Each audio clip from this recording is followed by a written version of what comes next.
104வது சங்கீதம் அதனுடைய 28வது வசனத்தை வாசிக்கலாம். 104:28. நீர் கொடுக்க அவைகள் வாங்கிக் கொள்ளும், நீர் உம்முடைய கையை திறக்க அவைகள் நன்மையால் திருப்தியாகும். நீர் உம்முடைய கையை திறக்க அவைகள் நன்மையினால் திருப்தியாகும். ஹல்லேலூயா. இந்த வருடத்துக்கு கர்த்தர் தந்த வார்த்தை, ஆமென். கர்த்தர் தமது கையை திறந்து நம்மை திருப்தியாக்குகிறார். சத்தம் ஆமென் சொல்லுங்க பார்க்கலாம். நம்மை திருப்திப்படுத்த வேண்டிய எல்லாமே யார் கையில தான் இருக்கு? சத்தமா சொல்லுங்க. கர்த்தருடைய கரத்தில் இருக்கிறது. ஆமென். இதை நீங்க உங்க மனசுல நல்லா எழுதி வைத்துக் கொள்ளுங்கள். என்னை திருப்திப்படுத்த வேண்டிய, அதாவது எனக்கு அந்த மன நிறைவை தரக்கூடிய, என் மனசுல ஒரு நிம்மதி, அப்பாடா என்கிற அந்த ஒரு நிலையை குள்ள என்னை கொண்டு வரக்கூடிய எல்லாமே என் கர்த்தருடைய கரத்தில் தான் இருக்கிறது.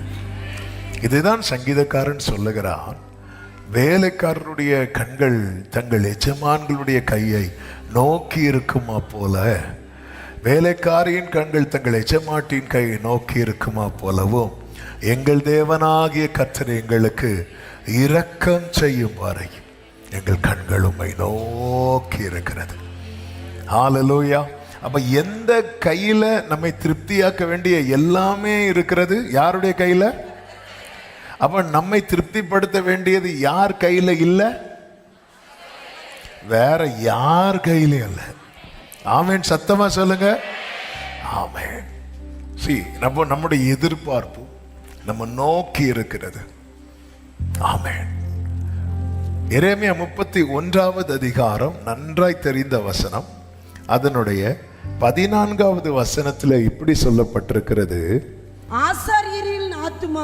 ஆசாரியர்களுடைய ஆத்துமாவை கொழுமையானவைகளினால் பூரிப்பாக்குவேன்.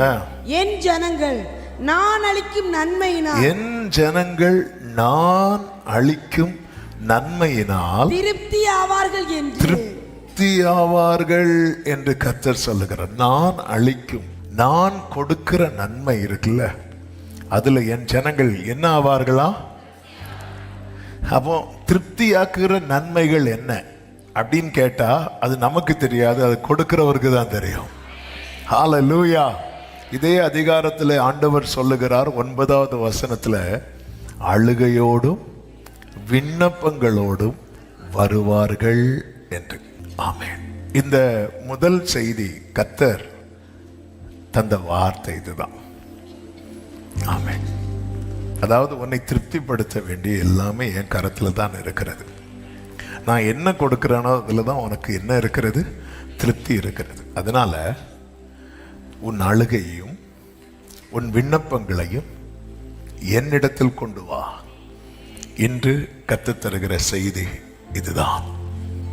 கடந்த 1ஆம் தேதி நியூ இயர் சர்வீஸ் முடித்து வந்து தேவ சமூகத்தில் அமர்ந்த போது கர்த்தர் இந்த வார்த்தையை தந்து, உன் அழுகையும் உன் விண்ணப்பத்தையும் என்னிடத்தில் கொண்டு வா, என்னிடத்தில் கொண்டு வா. இந்த சத்தத்தை சமீபத்திலும் தூரத்திலும் இருந்து கேட்கிற ஒவ்வொரு அன்பு உள்ளங்களுக்கும் எவ்வளவோ தீர்மானங்களை எடுத்திருப்பீங்க. இப்பொழுதே ஒரு தீர்மானத்தை ஆழ்மனதில் எழுதி கொள்ளுங்கள். என்னுடைய அழுகையும் என்னுடைய விண்ணப்பத்தையும் நான் யாரிடத்திலும் கொண்டு போக மாட்டேன். எனக்கு தெரியும், இந்த கண்ணீரை களிப்பாக்குகிறவர், இந்த விண்ணப்பங்களுக்கு பதில் தருகிற ஒரு கர்த்தர் எனக்கு உண்டு. அழுகையோடும் விண்ணப்பங்களோடும் என்னிடத்தில் வருவார்கள். நம்முடைய அழுகையும் விண்ணப்பத்தையும் நம்ம யாரிடத்துல கொண்டு போகிறோம்? யாரிடத்தில் கொண்டு போகிறோம்? ஆமென். சவுல் தாவீத எப்படியாவது தீர்த்து கட்ட வேண்டும் என்கிற ஒரு தீர்மானத்திலே இருந்தான். அவன் பார்த்தான் எப்படி இவன் இது பண்ணலாம். அவன் என்ன பண்றான் அப்படின்னா, தன்னுடைய மகள் மீகாளை தாவீதுக்கு விவாகம் பண்ணி கொடுக்கிறான். என்ன இருந்தாலும் அவன் என் மகா, நாளைக்கு ஒரு பிரச்சனைன்னா தாவீதை எனக்கு காட்டி தருவா, தாவீதை முடிச்சலான்னு பார்த்தா மீகா சப்போர்ட் பண்றான் தாவீது சவுல் கையிலேருந்து எஸ்கேப் ஆகிறதுக்கு. மீகாளுடைய கணவன் அல்லவா சவுலுக்கும் என்ன ஆகுது அப்படின்னா, மீகாளை அதன் பிறகு அவன்கிட்ட பிரித்து பல்தியேல் என்கிறவனுக்கு விவாகம் பண்ணி கொடுத்துருவான். இப்படிப்பட்ட ஒரு சூழ்நிலை எல்லாம் போயிட்டு இருக்கு. தாவீதுக்கு எங்கேயுமே நிற்க முடியாது, ஊர்லேயே நிற்க முடியாது. இனி தாவீது வருவாரா வரமாட்டாராங்கிற சூழ்நிலை. மீகாளை பல்தியேல் அப்படிங்கிறவனுக்கு விவாகம் பண்ணி கொடுத்து விடுவான். நான் இந்த சம்பவத்துக்குள்ள போகல, அதில் ஒரு விஷயம் இருக்கு, அதை சொல்றதுக்காக இது சொல்றேன். சவுல் மரித்த பிறகு மீண்டும் தாவீது அவன் முதல்ல செஞ்சதே என்ன அப்படின்னா, நீங்க போய் மீகாளை கூட்டிட்டு வந்துருங்க, ஏன்னா அவனுடைய மனைவி அல்லவா. அப்போ ஆட்கள் போறாங்க, போய் பல்தியல்ட்டு மீகாளை தூக்கிட்டு வராங்க. தூக்கிட்டு வரும்போது 2 சாமுவேல் 3வது அதிகாரம் அதனுடைய 16வது வசனத்தில் சொல்லப்பட்டிருக்கிறது, அவள் புருஷன் அதாவது பல்தியேல் பகூரி மட்டும் அவள் பிறகாலே அழுது கொண்டு வந்தான் என்று சொல்லப்பட்டிருக்கிறது. அழுதுட்டே வரான், கூட்டிட்டு போகாதீங்க அப்படி அழுதுட்டே வரான். அப்படி வருகிறவனை அப்னேர் பார்த்து சொல்றான், நீ திரும்பி போ. அதாவது இப்படி கண்ணீரோடு வரானே, விண்ணப்பத்தோடு வரான், கொஞ்சம் கூட அவனுக்கு இரக்கம் பாராட்டவில்லை. நீ திரும்பி போ. அவன் திரும்பி போய்விட்டான் என்று சொல்லப்பட்டிருக்கிறது. ஆமா, எதுக்கு இந்த வார்த்தையை சொல்லுகிறேன் என்றால், நம்முடைய கண்ணீரையும் நம்முடைய விண்ணப்பத்தையும் நாம் மனிதர்களிடத்தில் கொண்டு போகும்போது அவர்கள் நம்மை திருப்பி அனுப்பி விடுவார்கள். ஆனால் அப்படியே திருப்பி அனுப்பி விடாத ஒருவர் இருக்கிறார். ஹல்லேலூயா, ஜீசஸ். ஆமென். இந்த முதல் ஃபாஸ்டிங் பிரேயர்ல உங்களுக்கு நான் ஒருவரை அறிமுகப்படுத்துகிறேன். அவருக்கு ஒரு பெயர் உண்டு, அவர் கண்ணீரை காண்கிறவர். ஆமென். உன் விண்ணப்பத்தை கேட்டேன், உன் கண்ணீரை கண்டேன். கண்ணீரை காண்கிறவர். சுவர்புறமாய் திரும்பி அழுத எசேக்கியாவின் கண்ணீரை கண்டார். ஆமென். பிள்ளையின் நிலைமையை, பிள்ளை சாக நிலைமையில இருக்கிற அந்த நிலைமையை நாம் பார்த்திடக்கூடாது அப்படி சொல்லி தள்ளி போய் உக்காந்து அழுத ஆகாரின் கண்ணீரை அவர் பார்க்கிறார். நான் அழுறத என் குடும்பம் பார்த்திடக்கூடாது. நிறைய பேர் பாருங்க, மனைவி பிள்ளைங்க பார்த்திடக்கூடாதுன்னு தள்ளி போய் அழுவாங்க. ஆமென். அப்படி அழுத ஒரு மனுஷன் பைபிள்ல உண்டு. யார் தெரியுமா? யாக்கோபு.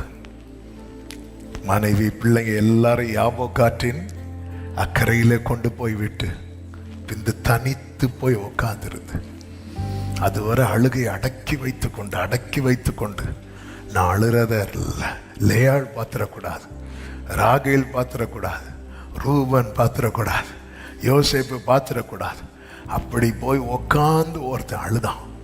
அந்த கண்ணீரையும் கர்த்தர் கண்டார். ஹல்லேலூயா, ஆமென். இதே போல எல்லாரும் தூங்குனதுக்கு அப்புறம் லைட் ஆஃப் பண்ணிட்டு அழுகிறவங்க உண்டு, பாத்ரூம்ல போய் உக்காந்துருந்து அழுறவங்க உண்டு, ஆமென். டிராவல்ல அழுறவங்க உண்டு, மழையிலேயே நினைச்சிட்டு அழுறவங்க உண்டு, அழுறது வெளியே தெரியக்கூடாது.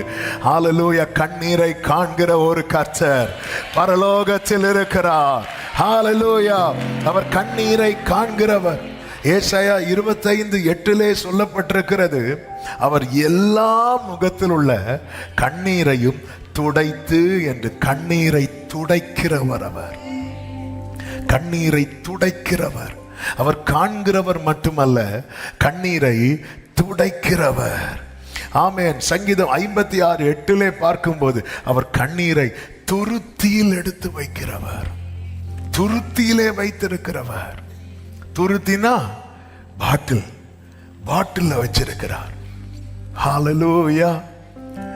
கண்ணீரு வீணாலும் ஒப்பி எடுத்து துருத்திலாக்குന്ന எதுக்கு பாட்டில் வச்சிருக்கிறார்? சேல்ஸ் பண்றதுக்கா? இல்ல. அவன் அந்த கண்ணீர்லாம் கொஞ்சம் யோசித்து பாருங்க. அவன் என் பேர்ல ஒரு பாட்டில் இருக்கு. ஆமே, நம்ம பேரை போட்டு பாட்டில் வச்சிருப்போம், மிஸ் ஆயிடக்கூடாது. அவருக்கும் அப்படிதான், மிஸ் ஆயிடக்கூடாது. ஹல்லேலூயா. எதுக்கு இந்த வார்த்தையை ஆரம்பத்திலே சொல்றேன்னா, நீங்க வாழ் மனதில் ஒரு தீர்மானம், என் அழுகையும் என் விண்ணப்பத்தையும் நான் இனி மனுஷன் கிட்ட கொண்டு போக மாட்டேன். எத்தனை பேர் ஆமே, ஹல்லேலூயா. என் அழுகையும் என் விண்ணப்பத்தையும் நான் இனி மனுஷங்கிட்ட கொண்டு போக மாட்டேன். ஆமே, என்னை திருப்தியாக்குகிற ஒரு கர்த்தர் பரலோகத்தில் இருக்கிறார். ஆமே, அழுதா ஏன்னு கேட்கறதுக்கு ஒருத்தர் தான் உண்டு, அவர் மட்டும்தான். ஆமே, ஆகாரே ஏன் அழுற?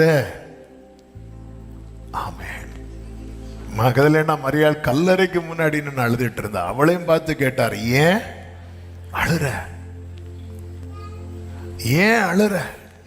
நிறைய பேர் ஏன் அழுறேனே கேட்க மாட்டேங்கிறாங்க. ஏன்னா அவங்க கிட்ட சொல்யூஷன் இல்லை. ஆமென். அவர் துருத்தி நிறையும் போல் அளந்தெடுத்து அனுகிரகமே ஹல்லேலூயா. கர்த்தருக்கு மாத்திரம் மகிமை உண்டாவதாக. அவர் கண்ணீரை காண்கிறவர், கண்ணீரை துடைக்கிறவர், கண்ணீரை துருத்தியிலே அல்லது கணக்கிலே வைக்கிறவர், கண்ணீருக்கு பலன் தருகிறவர். எரேமியா 31:16, நீ அழாதபடி உன் சத்தத்தை அடக்கி கொண்டு நீ கண்ணீர் விடாதபடிக்கு உன் கண்களை காத்துக்கொள், உன் கிரியைக்கு பலன் உண்டென்று கர்த்தர் சொல்லுகிறார். கர்த்தருக்கு மாத்திரம் மகிமை உண்டாவதாக. அவர் கண்ணீருக்கு பலன் தருகிறவர். ஹல்லேலூயா. ஆமென். இரவெல்லாம் யாக்கோபு தேவ சமூகத்தில் அழுதான். பொழுது விடிந்த போது அழிக்க வந்தவன் அணைத்து கொண்டு போய்விட்டான். அவன் தான் ஏசா. அவன் அழிக்கணும்னு தான் வந்தான் யாக்கோபை. ஆனால் யாக்கோபை கண்டதும் கட்டி அணைத்து விட்டு, கண்ணீருக்கு நிச்சயம் பலன் உண்டு. அதுதான் வேதம் சொல்லுகிறது, மாலையிலே அழுகை தங்கும் அப்படின்ட்டு இருக்கு. எங்க தங்கும்? அதான் விஷயம். ஹல்லேலூயா. மாலையிலே அழுகை தங்கும். எங்க தங்கும்? நம்ம எங்க தங்குறோமோ? ஹல்லேலூயா. அந்த அழுகை தங்கும்ல. ஆமா, எங்க தங்குது? ஆமென். ஹல்லேலூயா. அதுதான் ரொம்ப முக்கியம். என் அழுகை அவர் சமூகத்திலே தங்கும். என் அழுகை அவருடைய துருத்தியிலே தங்கும். ஆமா, நான் மாலையில வடிக்கிற கண்ணீர் காலையில களிப்பாய் மாறணும்னா அந்த கண்ணீரை நான் எங்க வடிக்கிறேன், அந்த கண்ணீர் எங்க தங்குகிறது என்பது ரொம்ப ரொம்ப ரொம்ப ரொம்ப அவசியம். ஆமென் சொல்லுங்க பார்க்கலாம். லூக்கா சுவிசேஷம் 7வது அதிகாரத்தில் ஒரு சம்பவம் சொல்லப்பட்டிருக்கிறது. அந்த சம்பவத்துக்கு போயிட்டு எரேமியா 31க்குள்ளே வரலாம். இந்த சம்பவம் கடந்த 2 நாட்களாய் ஆவியானவர் தியானிக்க வைத்து கொண்டே இருந்தார். ஆமென். அங்க நீங்க கவனிச்சீங்கன்னா 11வது வசனத்துல இருந்து, மறுநாளிலே அவர் நாயின் என்னும் ஊருக்கு போனார். அவருடைய சீசர் அநேகரும் திரளான ஜனங்களும் அவருடனே கூட போனார்கள். அவர் ஊரின் வாசலுக்கு சமீபித்த போது மரித்து போன ஒருவனை அடக்கம் பண்ணும்படி கொண்டு வந்தார்கள். அவன் தன் தாய்க்கு ஒரே மகனாய் இருந்தான், அவளோ கைம்பெண்ணாய் இருந்தார். ஊராரில் வெகு ஜனங்கள் அவருடனே கூட வந்தார்கள். கர்த்தர் அவளை பார்த்து அவள் மேல் மனது உருகி அழாதே என்று சொல்லி கிட்ட வந்து பாடையை தொட்டார். அதை சுமந்தவர்கள் நின்றார்கள். அப்பொழுது அவர், வாலிபனே எழுந்திரு என்று உனக்கு சொல்லுகிறேன் என்றார். மரித்தவன் எழுந்து உட்கார்ந்து பேசத் தொடங்கினான். அவனை அவன் தாயினிடத்தில் ஒப்புவித்தார். கரங்களை உயர்த்தி ஹல்லேலூயா. நல்ல தெரிந்த ஒரு வேத பகுதி. ஆமென். இயேசு கிறிஸ்து நாயின் இன்னும் ஊருக்கு வரார், ஊருக்கு போனார் அப்படின்னு இருக்கு. ஆமென். பெத்தானியாவுக்கு இயேசு போனது நமக்கு தெரியும். எதுக்கு போனார்? லாசருவை உயிரோடு, நாயின் ஊருக்கு எதுக்கு போறாரு? தெரியாது, தெரியாது, யாருக்கும் தெரியாது. சீஷர்களுக்கு பெத்தானியாவுக்கு போகும்போது தெரியும், லாசரு மரித்துட்டான், இவர் போறாரு. உயிரோடு எழுப்ப போறாரெல்லாம் தெரியாது. தோமா கிட்ட கேட்டா சொல்லுவாரு, நாமும் அவரோடு கூட சாகிறதுக்கு போகலாம் வாங்க. அங்க எப்படியும் வியாதியா இருக்கும் போதே சொல்லி விட்டாச்சு, போகல, அடக்கத்துக்கும் போகல. இப்ப 4வது நாள் ஸ்தோத்திர கூட்டத்துக்கு சாப்பிட மட்டும் போனா நல்லாவா இருக்கும்? ஆமென், வாங்க போவோம், சாப்பாடுல என்ன வச்சு தராங்களோ தெரியல, வா நாமும் அவரோடு கூட சாகலாம் வா, இப்படி சொல்லிட்டு தான் போறாங்க. ஆனா நாயின் ஊருக்கு கர்த்தர் சொல்லவே இல்லை, இதுக்கு தான் போறேன் அதுக்கு தான் போறேன் அப்படின்னு. ஆனா ஆண்டவரை நீங்க கவனிச்சீங்கன்னா நல்லா தெரியும், அவர் எதையுமே தற்செயலாய் செய்யவே மாட்டார். சத்தமா ஒரு ஆமேன் சொல்லுங்க பார்க்கலாம். எல்லாவற்றையும் முன்னமே காண்கிறவர். ஆமென். இங்கே நான் சொல்ல விரும்புகிறேன், இப்ப பாருங்க, போறாங்க.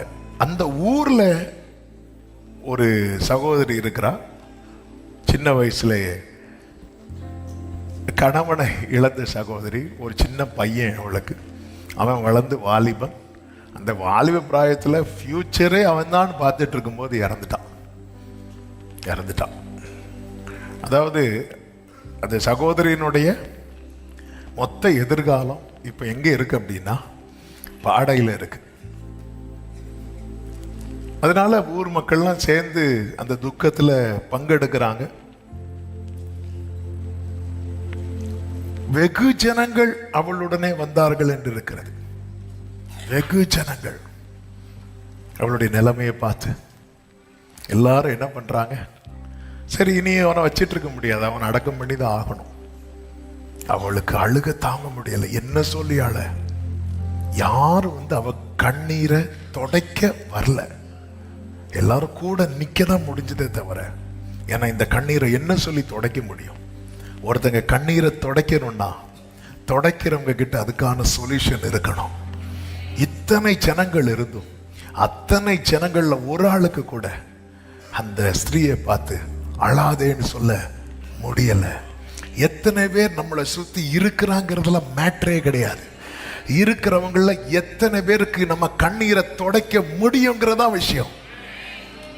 ஹல்லேலூயா, ஆமென், ஹல்லேலூயா. இப்ப நேர தூக்கிட்டு வராங்க. எங்க வந்துட்டாங்க அப்படின்னா, மறுநாளில் அவர் நாயின் ஊருக்கு போனார். 12வது வசனம், அவர் ஊரின் வாசலுக்கு சமீபித்த போது. இப்ப பாருங்க, நாயின் ஊர்ல இருந்து ஒரு டீம் வெளியே வராங்க. இயேசு வெளியே இருந்து உள்ள போறார். இப்ப ஒரு டீம் எப்படி வராங்க? வெளியே வராங்க. எப்படி வராங்க? அழுதுட்டே வராங்க. இப்ப எங்க வர வந்துட்டாங்க? வாசலுக்கு. இப்போ அடுத்த ஸ்டெப் இவங்க எடுத்து வச்சா என்ன? அடக்கம். ஊருக்கு வெளியே எதுக்கு கொண்டு வராங்க? அடக்கம் பண்றதுக்கு பாடையில வச்சு கொண்டு வராங்க. அப்போ இவ இன்னும் 2 ஸ்டெப்போட முடிஞ்சது. ஆமென். அதாவது அழுகை மிகவும் அதிகரிக்கிற ஒரு இடம் இது. எப்பவுமே நீங்க பாத்தீங்கன்னா, அந்த வீட்டில இருந்து இந்த மரித்தவர்களுடைய சரீரத்தை எடுப்பாங்க தெரியுமா? எடுக்கும்போது ஒரு அழுகை இருக்கும். அந்த அழுகையை ஒண்ணுமே பண்ண முடியாது. அந்த அழுகை அதிகரிக்கிற இடம். இந்த ஊருக்கு இப்ப வெளியே அந்த பையனுடைய சரீரத்தை கொண்டு போகிறதுக்கு வராங்க. அந்த கண்ணீரின் உச்சம் அப்படியே தூக்கிட்டே வராங்க. இப்படி வரும். இவங்க யாரும் எதிர்பார்க்கல. இவங்கள விடுங்க, இந்த ஸ்திரீக்கு இயேசுனா யாருன்னே தெரியுமான்னு கூட தெரியாது. இவ மார்த்தாளும் கிடையாது, மரியாளும் கிடையாது. ஆமே, ஒண்ணுமே. ஆனா இவளுக்கு அழுக. நேரம் என்ட்ரு ஆகுறாங்க. வாசலுக்கு வெளியே இன்னும் ஒரு ஸ்டெப் எடுத்து வச்சாங்கன்னா இவளுடைய மொத்த நம்பிக்கையும் எதுல புதைக்க போறாங்க? மண்ணில் புதைக்க போறாங்க. இந்த நேரத்தில் அவளை எது சந்திக்குது அப்படின்னா, இந்த கிருபை சந்திக்குது. இந்த கிருபைக்கு இன்னொரு பெயர் தான் ஜீசஸ் கிரைஸ்ட். ஹல்லேலூயா, ஆமென். இந்த காலை வேளையில என கேட்கிறவர்களுக்கு இந்த வார்த்தையை தீர்க்க தரிசனமாய் சொல்லுகிறேன்.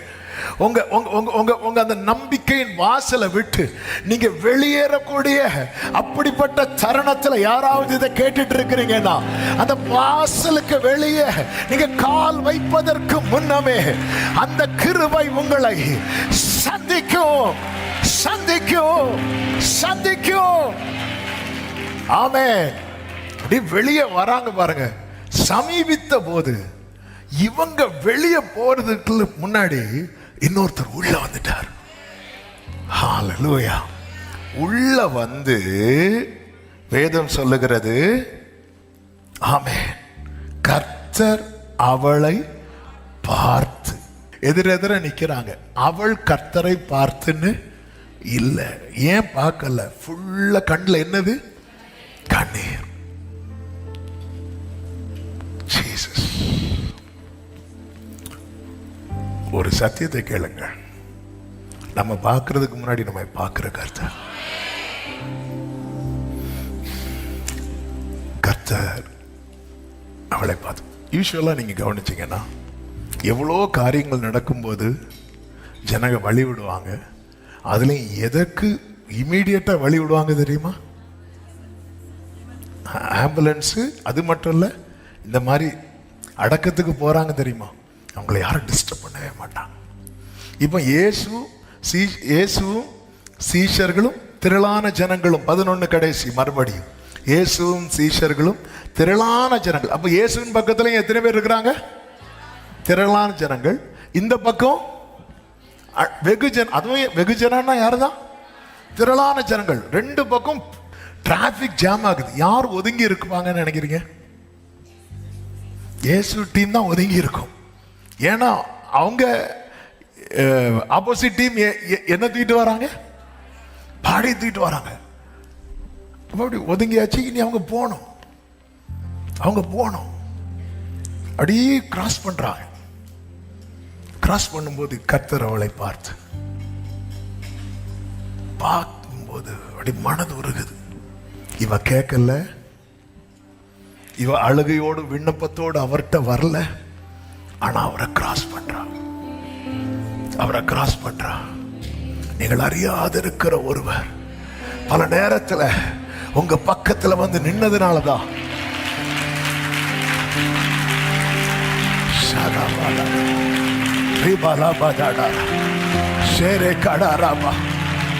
இவளுக்கு இயேசுவை யாருன்னு தெரியாது.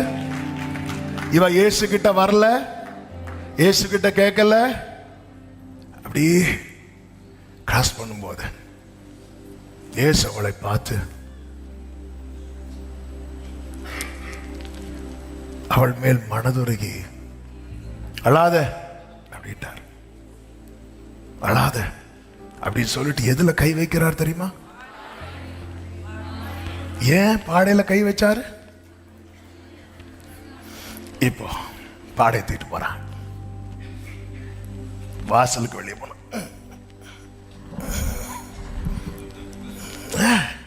என்ன வெயிட்டா இருக்கு? பாடி எழும்பி இருந்துட்டோம். என்ன வெயிட்டா இருக்கு? ஏன் வெயிட்டா இருக்குன்னு ஒருத்தர் விட மாட்டேங்கிறார்.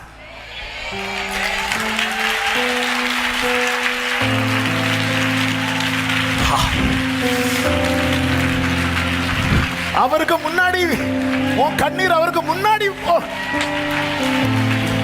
இன்னைக்கு எதுக்கு இந்த சம்பவத்தை சொல்றது தெரியுமா? அவருக்கு முன்னாடி அழுத கண்ணீரையே அவரால் சும்மா விட முடியலன்னா அவர் பாதத்துல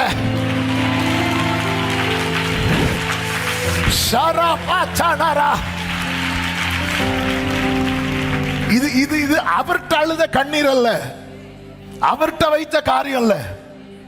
இது எதேர்ச்சியா அவருக்கு முன்னாடி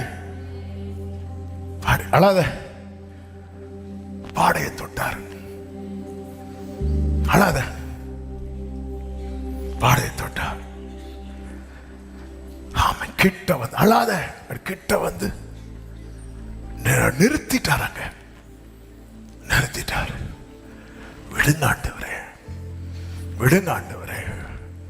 இல்லப்பா, இன்னும் ஒரு ஸ்டெப் அழுதுட்டு போயிடுறேன். நாம நீ தெரிஞ்சோ தெரியாமலோ என் முன்னாடி உன் கண்ணீர் விழுந்துட்டு,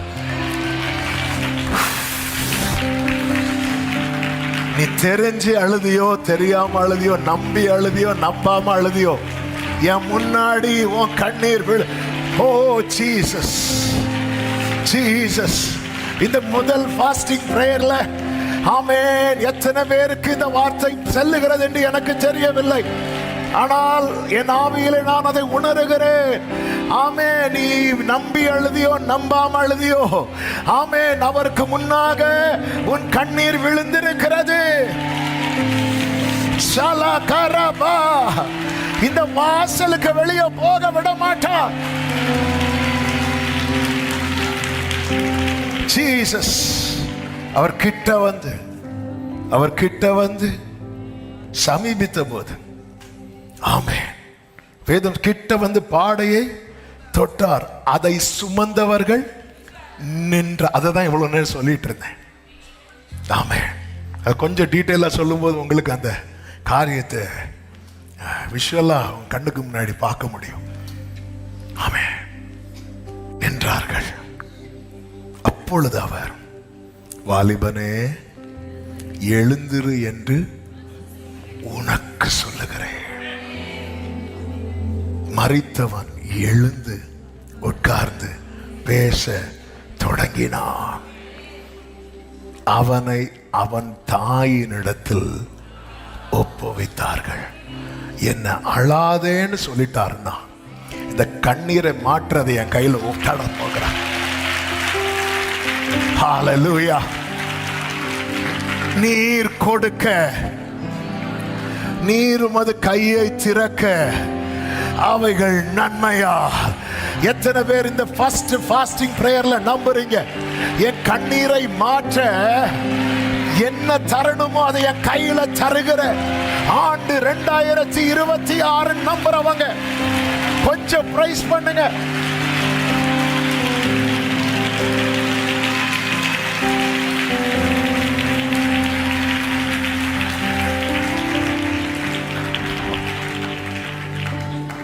ஹல்லேலூயா. இந்த நாயினூர் விதவைக்கு இயேசுவுக்கு என்னங்க சம்பந்தம்? ஆனா எல்லாம் எது அவருக்கு முன்னாடி அவங்க எல்லாம் அப்படி ஒதுங்கி நிற்கிறாங்க. நார்மலா இப்படி யாராவது ஒருத்தர் பாடியை தூக்கிட்டு போறாங்க எல்லாரும் தான் பார்ப்பாங்க. அதே போல இயேசு அப்படி அந்த வாசலுக்கு. ஆமே, இதெல்லாம் எப்படி சம்பவித்தது? ஹல்லேலூயா.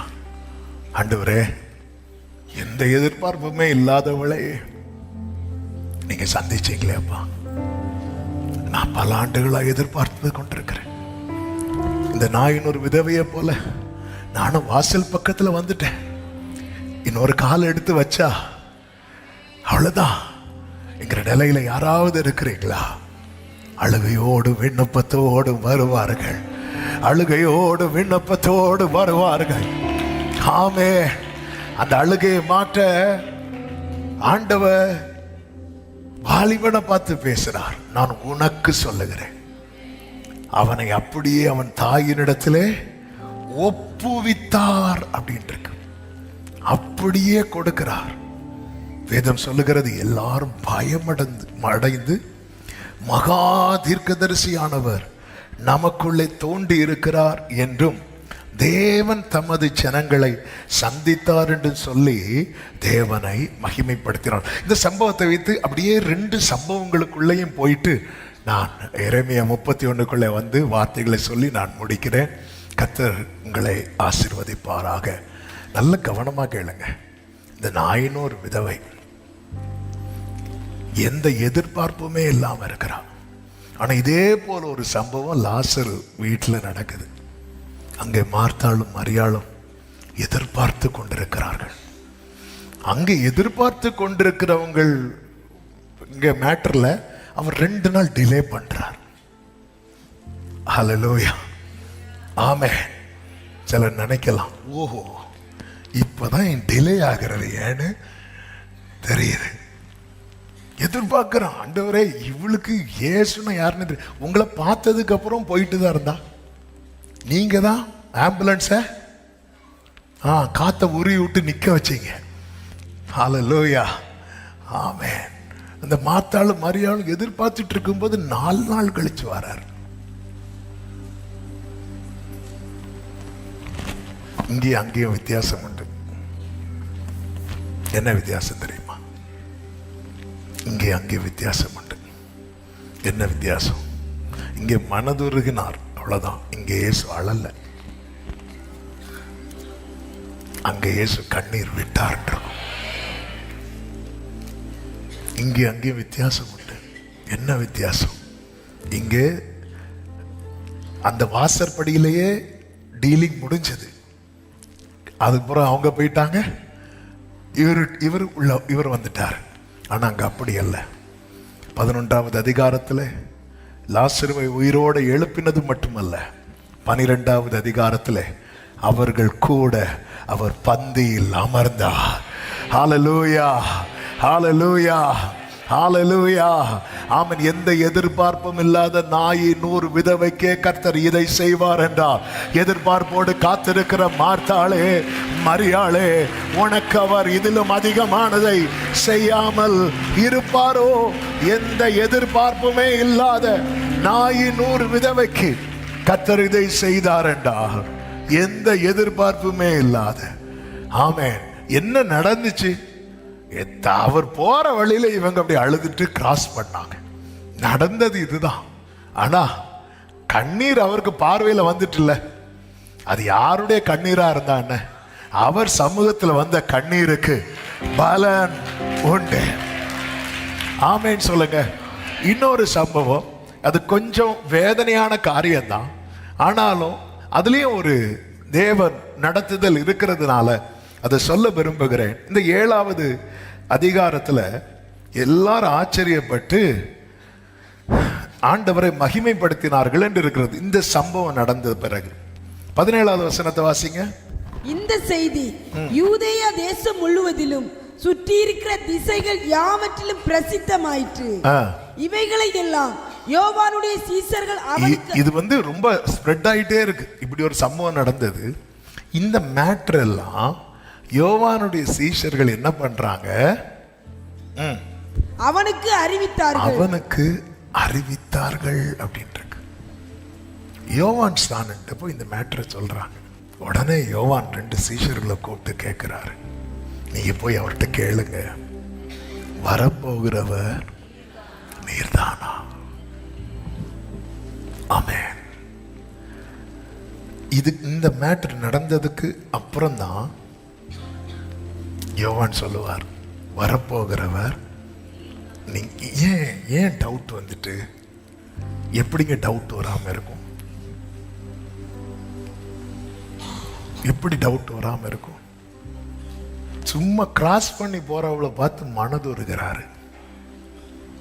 நான் இவருக்காகவே தான் வாழ்ந்துட்டு இருந்தேன் வனாந்திரத்துல. இவருக்காகவே தானே நான் என் வாழ்க்கையை அர்ப்பணித்துட்டு இருந்தேன். இவருக்காகவே நான் சத்தமிட்டேனே, இவருடைய வாய்ஸால வாழ்ந்துட்டு இருந்தேன். ஆனால் நான் காவலில் வைக்கப்பட்டதை அவர் கேள்விப்பட்டு அவர் நாசரத்தை விட்டு செபுலோனுக்கு போயிட்டாரு. ஆமா, என் மேட்டர் அவருக்கு தெரிஞ்சு நான் இருக்கிற இடத்தை விட்டே தள்ளி போயிட்டாரு. இன்னொருத்தி யாருன்னே தெரியாது. அவளுடைய விஷயம் தெரிஞ்சதும் மனதுருகி அங்கேயே கண்ணீரை துடைக்கிறாரு. நான் ஒருவேளை ஆளை மாத்தி காத்திருக்கிறேனோ? நீர்தானா? வேறொரு வர நீங்க ஏன் என்கிட்ட வர மாட்டேங்கிறீங்க? Thank you, Holy Spirit. யார் யாருக்கெல்லாமோ கர்த்தர் செய்கிற நன்மைகளை கேள்விப்பட்டு நமக்குள்ள இந்த கேள்வி எழும்புகிறதா? கேள்விப்பட்டு விசுவாசம் எழும்புகிறதா? கேள்விப்பட்டு கேள்வி எழும்புகிறதா? ஆமே. கடந்த 2 நாட்களாகவே ஆவியானவர் இந்த பகுதியில தான் நிறுத்தி இடைப்பட்டு கொண்டிருந்தார். ஆமே. நல்ல கவனமா கேளுங்க. அதான் சொன்னேன். நான் இன்னொரு சம்பவம் பாருங்க. எதிர்பார்த்து கொண்டிருக்கிறவங்க விஷயத்துல ஒருத்தங்க விஷயத்துல கொஞ்சம் லேட் ஆகி வேணும்னே 2 நாள் தள்ளி செய்கிறார். ஆமே. எதிர்பார்த்து கொண்டிருக்கிற இன்னொருத்த விஷயத்துல தள்ளி தள்ளி போறார். ஒண்ணுமே செய்யல, எதுவுமே செய்யல. ஆனா எந்த எதிர்பார்ப்பு இல்லாம போறவளை கூப்பிட்டு ஆம்புலன்ஸை நிறுத்தி அழாத அப்படி சொல்லி போறவங்களுக்கெல்லாம் இது யாருக்கே டவுட் கொண்டு வந்துட்டுனா, பரிசுத்தாவினால் நிரப்பப்பட்டு கிறிஸ்துவுக்கு முன்பாக அனுப்பப்பட்ட, கிறிஸ்துவுக்கு வழியை ஆயத்தம் பண்ணும்படி அனுப்பப்பட்ட யோவானுக்கே என்ன கொண்டு வந்துட்டு, டவுட் கொண்டு வந்துட்டு. அதுதான் சொல்றேன், யோவானுக்கே கேள்வி கொண்டு வந்துட்டுனா நமக்கு ஏன் அந்த கேள்வி வராது? கேள்வி வரும். ஆமே. அவங்க நீ ஒன்னே ஒன்று அவர்கிட்ட கேளுங்க, வேறொருவர் வர நான் காத்திருக்கணுமா? நான் உங்களை என்னெல்லாம் சொன்னேன்? என் சீஷர்களை கூட நான் உம்மிடத்தில் அல்லவா கை காட்டி அனுப்பிவிட்டேன். வரப்போகிறவர் நீர்தானா? வேறொருவர் வர காத்திருக்கணுமா?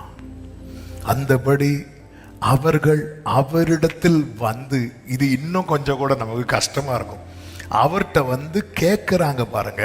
கேட்கும் போது இயேசு என்ன பண்ணிட்டு இருக்கிறார்? 21வது வசனம். அந்த சமயத்திலே நோய்களையும் கொடிய வியாதிகளையும் பொல்லாத ஆவிகளையும் கொண்டிருந்த அநேகரை அவர் குணமாக்கி அநேகம் குருடருக்கு பார்வையளித்தார். இயேசு அவர்களுக்கு அந்த டைம் அவர் என்னதான் பண்ணிட்டு இருக்கிறாரு? நிறைய பேருக்கு. ஆனா யாருக்கு எதுவுமே பண்ணல. இயேசு அவர்களுக்கு பிரதியுத்தரமாக, நீங்கள் போய் கண்டவைகளையும் கேட்டவைகளையும் யோவானுக்கு அறிவியுங்கள். குருடர் பார்வை அடைகிறார்கள், குஷ்டரோகிகள் சுத்தமாகிறார்கள், செவிடர் கேட்கிறார்கள், மரித்தோர் எழுந்திருக்கிறார்கள், தரித்திரருக்கு சுவிசேஷம் பிரசங்கிக்கப்படுகிறது. நீங்கள் போய் கண்டவைகளையும் கேட்டவைகளையும் யோவானுக்கு அறிவியுங்கள். அடுத்து சொல்றார், என்னிடத்தில் இடரல் அடையாதிருக்கிறவன் எவனோ அவன் பாக்கியவான். யோவானே, யோவானே, இன்னும் உனக்கு புரியலையா? யோவானே, என்ன ஆண்டவரே? ஆமே. எல்லாரும் உன் கதை முடிஞ்சு நினைக்கிறாங்க. அந்த கதை என்கிட்ட தொடர்ந்துட்டு இருக்கிற யோவானே, உன்னை நான் எவ்வளவு மேன்மையா வச்சு, இன்னும் புரியலையா? ஆமே. கண்டவைகளையும் கேட்டவைகளையும் சொல்லு. ஆமே. யோவான் ஸ்நானன் என்கிட்ட ரிஃப்ளெக்ட் ஆகிறத ஜனங்க பார்க்க போறாங்க. அதனாலதான் இயேசு கேட்ப, ஜனங்கள் இந்த யார் என்கிறார்கள்? சிலர் உம்மை யோவான் ஸ்நானன் என்கிறார்கள். ஆமென். யோவானே, உன் இடத்துல ஃபுல் ஸ்டாப் வச்சுட்டான்னு ஏரோது நினைக்கிறான். இல்ல, நான் அதை கண்டினியூ பண்ணிட்டு இருக்கிறேன். ஹalleluya. அதை நான் கண்டினியூ பண்றேன் யோவானே, அதை நான் கண்டினியூ பண்றேன். இத போய் யோவான்ட்ட சொல்லும் போது யோவானுக்கு எப்படி இருந்திருக்கும் நினைக்கிறீங்க? இப்படி கேட்டுட்டேனே. பல நேரத்துல நமக்கு தெரியல, அவர் நம்ம நின்று செய்ய வேண்டிய வேலையை ஹalleluya நம்மளை உட்கார வச்சு அவர் நின்று செய்து கொண்டிருக்கிறார்.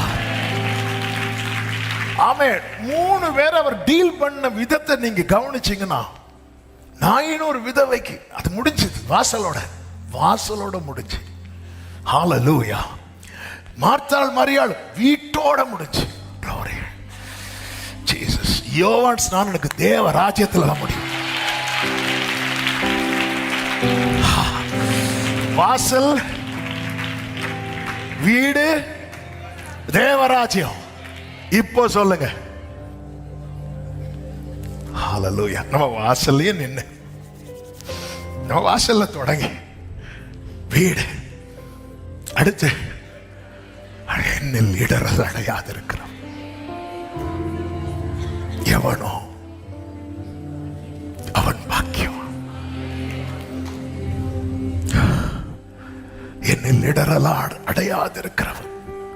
நிறைய பேர் லைஃப்ல ஒரு கட்டத்தில் நோ டவுட் ஏதோ உலகத்தின் பாவத்தை சுமந்து தீர்க்கிற டவுட்டே கிடையாது. ஆனா இப்போ யோவானே ஒரு விஷயம் தெரியுமா? அவர் இப்படி நாயின் ஊருக்கு வந்தார். அப்போ எல்லாரும் வரும்போது அவரை கிராஸ் பண்ணாங்க. ஒரு டீம், ஒருத்தி அழுதுட்டு போனான். இவர் தாங்க முடியாம நிறுத்தி அந்த பாடையை தொட்டு அவனை எழுப்பி அவ கையில் கொடுத்த கண்ணீரை தொடச்சிட்டாரு. ஹாப்பியா உள்ள போயிட்டாங்க. நீ அவர்கிட்ட போய் கேளு, வரப்போகிறவர் இல்லை நான் இன்னொருத்தர் காத்திருக்கணுமா? ஆமே. ஞானஸ்நானம் எடுத்துட்டு போனார், அதோட போச்சு. ஆமா. இந்த பக்கமே ஜெயில இருக்கிறத சொன்னீங்களா? அவர் ஊரை விட்டே போயிட்டார். ஹல்லேலூயா. கேள்விப்பட்டீங்களா? ஆனா அவர் ஊரை விட்டு போய் என்ன பண்ணார்? அது முதல். அப்படிதான் இருக்கும் பைபிள்ல. 4வது அதிகாரம் மத்தேயு. அது முதல் இயேசு மனம் திரும்புங்கள், பரலோக ராஜ்யம் சமீபித்திருக்கிறது என்று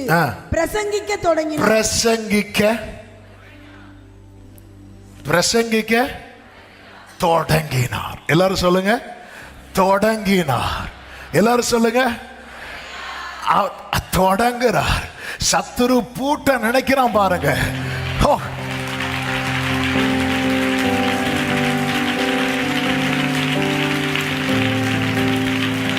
இதுவரை இதுவரை இதுவரை இதுவரை இதுவரை ஆமே. ஹல்லேலூயா. யோவானே, நீ பேசின சத்தம் உன் எல்லைக்குள் மட்டும்தான் கேட்டது. இனி முதல் எல்லா இடத்திலும். இந்த யோவானுக்கு கர்த்தர் ஒரு பெயர் வைத்திருந்தார். அந்த பெயர் என்ன தெரியுமா? அவன் எரிந்து பிரகாசிக்கிற விளக்காயிருந்தான். எரிந்து பிரகாசிக்கிற ஜீசஸ்.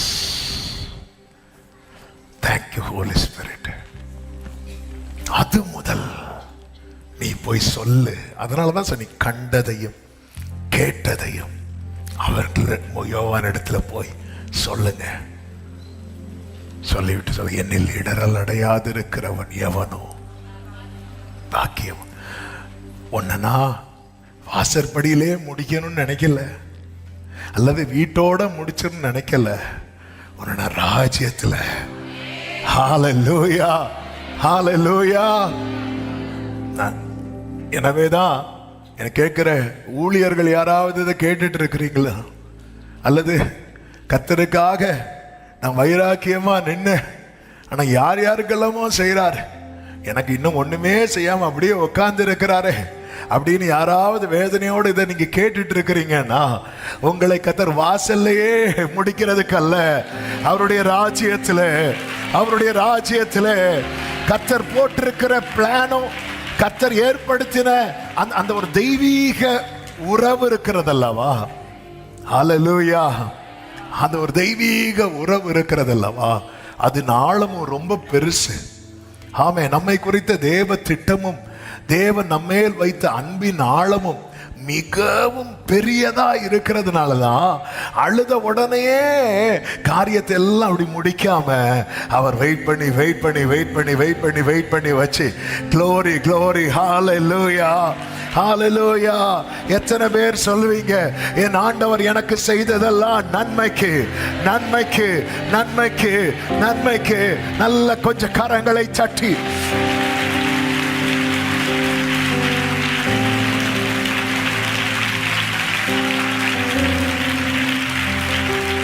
Thank you, Jesus.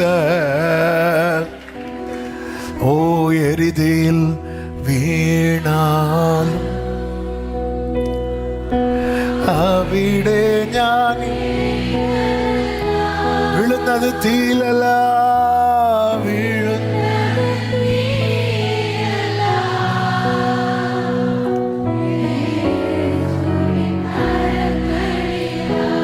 பிரியமானவர்களே, கர்த்தர் அனுமதிக்கிற பாதை, கர்த்தர் நடத்துகிற பாதை. ஆண்டவர் ஏன் ஆண்டவர் இந்த கண்ணீரை மாற்றவே மாட்டேங்கிறீங்க, இந்த வேதனையை மாற்றவே? இது செய்தி இல்லை, இந்த யோவான் டாபிக். ஆனால் ஆவியானவர் கடந்த நாளில் இல்லை ஒரு தெளிவை கொடுத்ததுனால, ஆமென், ஒரு ஒரு ஒரு ஒரு நடத்துதல் இருக்கிறதுனால, இந்த செய்தி இது டச் பண்ணதுனால நான் அதுக்குள்ளே போயிட்டு இருக்கிறேன். சில உள்ளங்களோடு கர்த்தர் பேசுகிறது என் ஆவியில நான் தீர்க்கமாய் உணர்ந்து இதை பேசிக்கொண்டே இருக்கிறேன். கர்த்தருக்கு மகிமை உண்டாவதாக.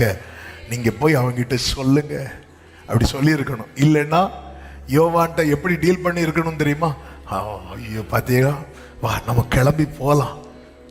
யோவான் என்ன சொல்லி இருக்கணும் தெரியுமா? யோவான்னு பாருங்க, அவருடைய குவாலிட்டியும். நீங்க போய் அவரை என்கிட்டையும் கூட்டிட்டு வாங்க அப்படி சொல்லலை. எனக்கு ஒன்று தெரியும் ஆண்டவரே, ஏன் எனக்கு அவங்களுக்கு செஞ்சது மாதிரி செய்யாம இருக்கிறீங்க? இது எனக்கு தெரியணும், எனக்கு இது தெரியணும். இது தெரியணும்னா நான் உனக்குள்ள ஏற்படுத்தி இருக்கிற பந்தம், அந்த உறவு, அது உனக்கு தெரியணும். வாசற்படியோடு முடிகிறதல்ல, வீட்டோடு முடிகிறதல்ல, ராஜ்யத்தோடு.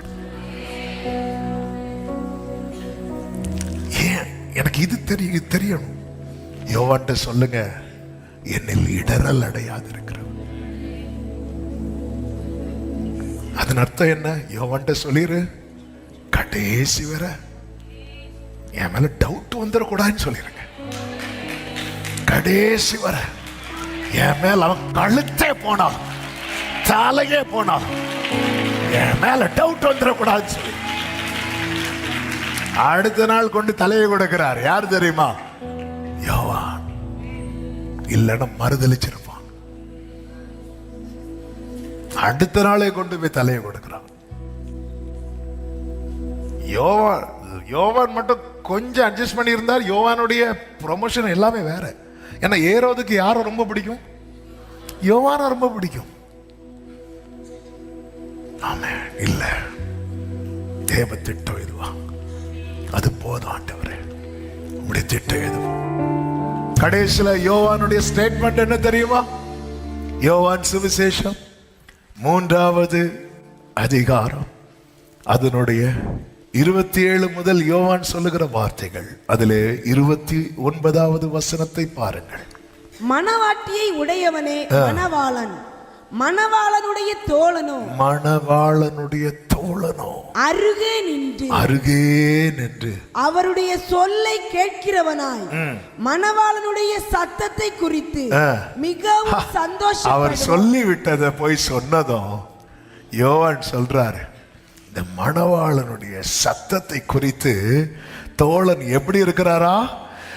மிகவும் சந்தோஷப்படுகிற. அடுத்த வார்த்தையை பாருங்கள், இந்த சந்தோஷம் இப்பொழுது எனக்கு சம்பூரணமாயிற்று, சம்பூரணமாயிற்று. அடுத்த வார்த்தையை பாருங்கள், அவர் பெருகவும் நான் செருகவும்.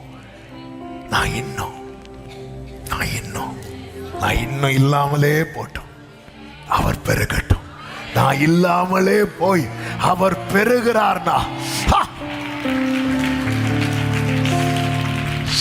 அவர் பெருக நான் இல்லாம போறேன். அவர் பெருக. ஆமென். நீங்க போய் அவங்கிட்ட சொல்லுங்க அப்படின்னார். சொன்னதும் சொல்றேன், எனக்கு அந்த சந்தோஷம் சம்பூரணமாயிட்டு. என்ன சம்பூரணம் யோவானே?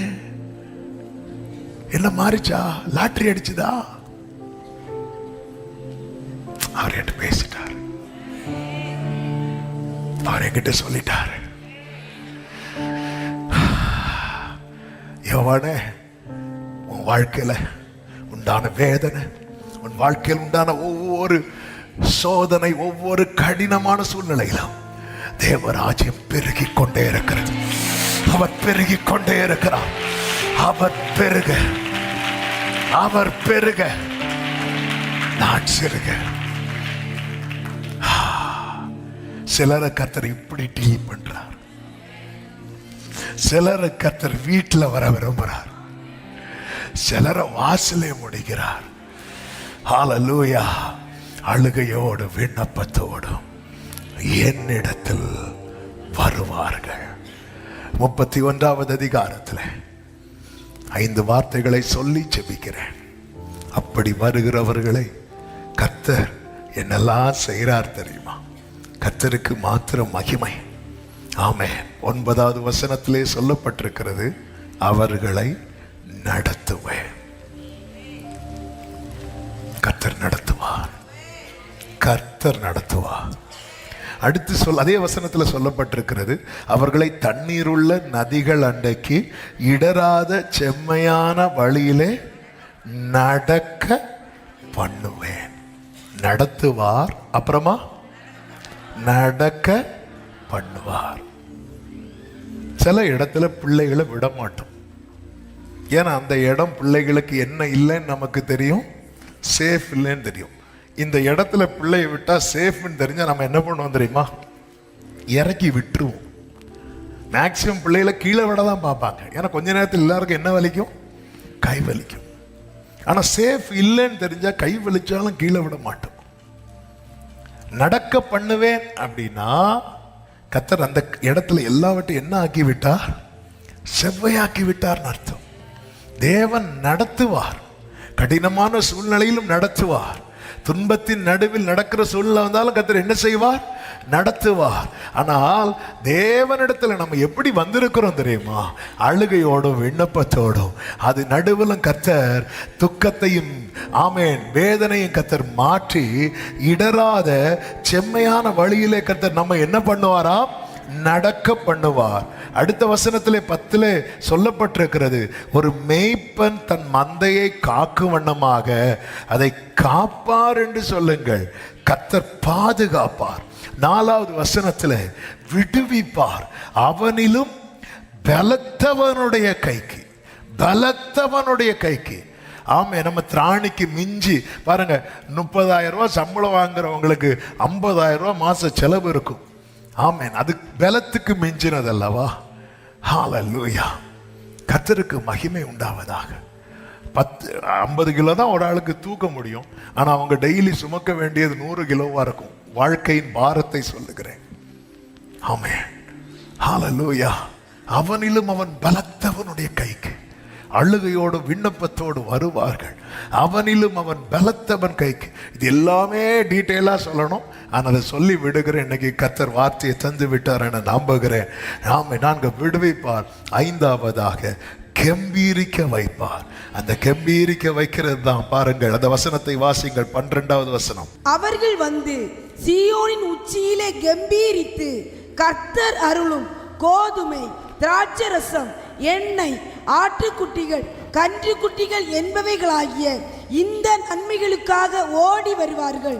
அவர்களுடைய ஆத்துமா நீர்ப்பாய்ச்சலான தோட்டத்தை போல் இருக்கும். அவர்கள் இனி தொய்ந்து போவது இல்லை. அப்படியே 13, 14 சேர்த்து வாசித்திடலாம். எல்லாரும் சேர்ந்து வாசிக்கலாமா? அப்பொழுது கன்னிகைகளும் வாலிபரும் முதியோரோடும் கூட ஆனந்த களிப்பாய் மகிழுவார்கள். நான் அவர்கள் துக்கத்தை சந்தோஷமாய் மாற்றி அவர்களை தேற்றி அவர்கள் சஞ்சலம் நீங்க அவர்களை சந்தோஷப்படுத்துவேன். ஆசாரியர்களின் ஆத்துமாவை கொழுமையானவைகளினால் பூரிப்பாக்குவேன். என் ஜனங்கள் நான் அளிக்கும் நன்மையினால் திருப்தி ஆவார்கள் என்று ஆமென் என்று சத்தமாய் சொல்லுங்கள் பார்க்கலாம். ஹல்லேலூயா. ஆசாரியர்களுடைய ஆத்துமாக்களை கொழுமையானவைகளினால் என் ஜனங்கள் அந்த கொழுமையினாலே ஆசாரியர்களுடைய ஆத்மாவை பூரி நிறைய வார்த்தைகள் பலிபீடத்திலிருந்து ஓபன் ஆகும். ஆச்சரியமா இருக்கும். ஹல்லேலூயா.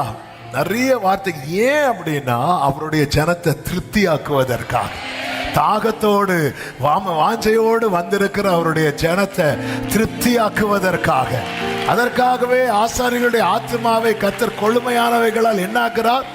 பூரிப்பாக்குகிறார். கர்த்தருக்கு மகிமை உண்டாவதாக. தேவன் பல இந்த பலிபீடத்துல மனத்தாழ்மையா சொல்றேன், இன்னைக்கு பேசின செய்தி உட்பட நிறைய காரியங்கள் இங்கே வந்ததுக்கு அப்புறம் ஆண்டவர் மாற்றுவார். நிறைய காரியங்கள் ரூட் எல்லாம் மாற்றி விடுவார். அதெல்லாம் பார்க்கும்போது ஆண்டவரை இந்த இந்த 2 நாளா படிச்சது தெரியல, இங்கேருந்து பேசிட்டு இருக்கும்போது ஓப்பன் பண்ணி விடுறீங்களே, எதுக்கு? என் ஜனங்கள் நான் அளிக்கும் நன்மையினால். ஹல்லேலூயா. ஆமென். ஸ்கிரீன்ல தெரிகிறது தாங்க நாங்க, ஆனா அதுக்கு பின்னாக இருந்து செயல்படுத்துகிறது எல்லாமே பரலோக தேவன். எனவே எல்லா மகிமையும் கனமும் துதியும் ஸ்தோத்திரமும் நம் ஆண்டவராகிய இயேசு கிறிஸ்து ஒருவருக்கு. சத்தமா ஆமென் சொல்லுங்க பார்க்கலாம். ஹல்லேலூயா. எல்லாரும் அப்படி எழுந்து நிற்கலாமா?